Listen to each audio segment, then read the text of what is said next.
হুজুরের কাছে দোয়া চাইছি যাতে আল্লাহ আমাকে যে দায়িত্ব দিয়েছেন এই দায়িত্ব যাতে আমি ঈমানের সাথে পালন করতে পারি আমার শেষ দিন পর্যন্ত।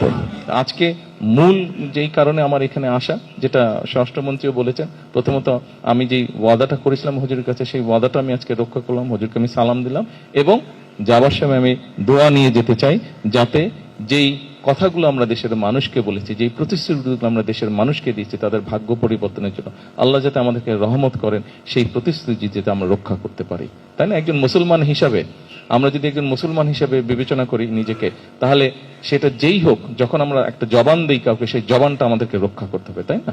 জবান যদি রক্ষা করতে না পারি তাহলে তো এটা কথাটা কাজটা ঠিক হলো না। তো সেই জন্য আমরা দেশকে মানুষকে আমরা বলেছিলাম যে আমরা আপনাদের জন্য ভালো কিছু করতে চাই। আসুন আমরা হাত তুলে আল্লাহর কাছে দোয়া করি আল্লাহ যাতে আমাদেরকে সেই রহমত দেন যাতে আমরা দেশের মানুষের জন্য ন্যায় বিচার প্রতিষ্ঠা করতে পারি, দেশের মানুষের জন্য ভালো কিছু করতে পারি যাতে দেশের মানুষ শান্তিতে থাকতে পারে। আবারও পরিশেষে আপনাদের সবাইকে আন্তরিকভাবে ধন্যবাদ জানাতে চাইছি, আপনাদের সকলের কাছে দোয়া চাইছি এবং একই সাথে আমি হুজুরের কাছে দোয়া চাইছি যাতে আল্লাহ আমাকে যে দায়িত্ব দিয়েছেন এই দায়িত্ব যাতে আমি ঈমানের সাথে পালন করতে পারি আমার শেষ দিন পর্যন্ত।